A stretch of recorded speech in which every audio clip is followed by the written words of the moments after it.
L'élection présidentielle arrive dans sa dernière ligne droite et connaîtra bientôt son dénouement.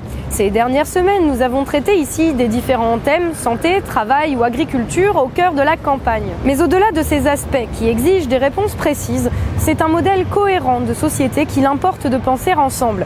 Quelle pourrait être la France de demain et quel peut être le rôle de chacun dans sa construction? C'est tout de suite dans le fil d'actu.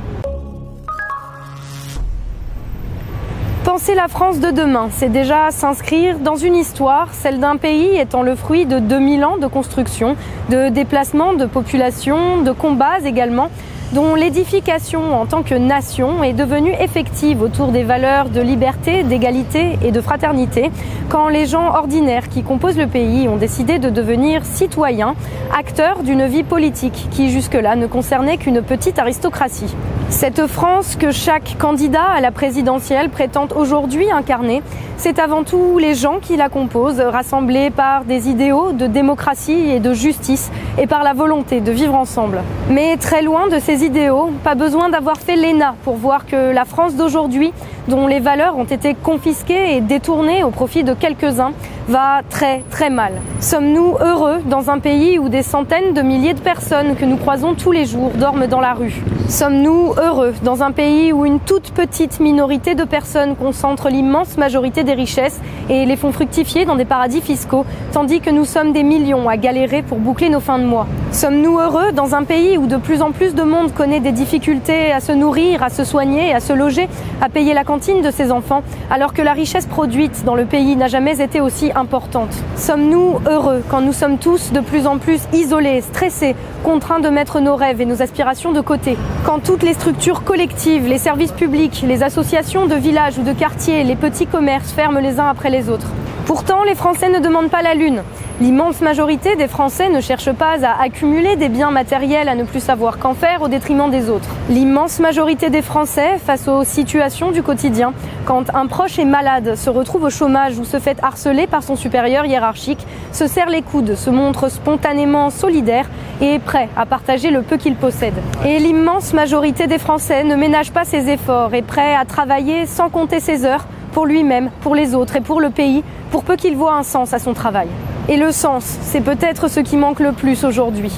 Alors que les modèles de société où l'individu était entièrement subordonné à l'intérêt collectif ont montré leur échec il y a plusieurs décennies, aujourd'hui, le modèle où l'individu était roi et l'égoïsme érigé en valeur suprême, où le bonheur de chacun devait faire le bonheur de tous et où les structures communes étaient vues comme des entraves, semble avoir également du plomb dans l'aile.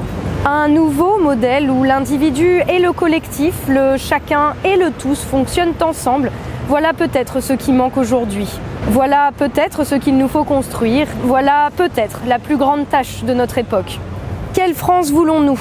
Une France qui permette à chacun de vivre dignement de son travail et d'offrir à ceux qui ont travaillé des pensions décentes et telles possibles. Une France où la concentration des richesses préalable à la corruption et la précarité généralisée avec son cortège de dépression, de suicide et d'addiction laisserait la place à une souveraineté alimentaire, énergétique, politique, de citoyens pouvant s'épanouir librement, sans craindre de finir seuls et abandonnés de tous est-elle possible?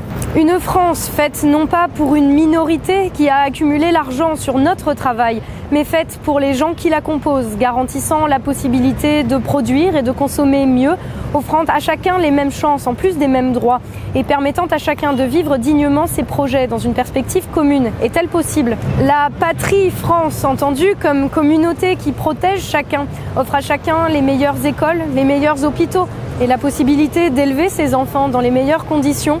La patrie France qui n'oppose pas ses citoyens entre eux, qui offre à chacun le droit de sourire. La patrie France rêvée par les philosophes, les écrivains et que défendent des millions de citoyens dès lors qu'un gouvernement de nantis, ne connaissant rien à nos réalités, entend la brader contre quelques billets et exige de nous toujours plus de sacrifices, n'est-elle qu'un doux rêve? Ou peut-elle devenir une réalité dès lors que nous sommes de plus en plus nombreux à prendre ce rêve au sérieux? Tout cela nous éloigne peut-être de la seule campagne présidentielle, mais nous rapproche au final du sens profond de la politique, entendue comme outil de cohésion de la société et non comme une récompense à la carrière de quelques-uns. Au fil d'actu, nous n'allons pas vous dire pour qui voter, ni même si vous devez ou non voter les 23 avril et 7 mai prochains. C'est à chacun de décider en ayant en tête toutes ces questions et en se demandant quel choix correspond le plus à sa propre vision de ce que doit être la France de demain. Regarder plus loin que la présidentielle, c'est se demander ce que l'on fera au lendemain de l'élection, au quotidien, en ayant conscience de faire partie d'un tout de millions de personnes qui se posent les mêmes questions, même quand le quotidien nous le fait oublier. Et c'est aussi se rappeler que nous tous, nous sommes la force et l'avenir de ce pays.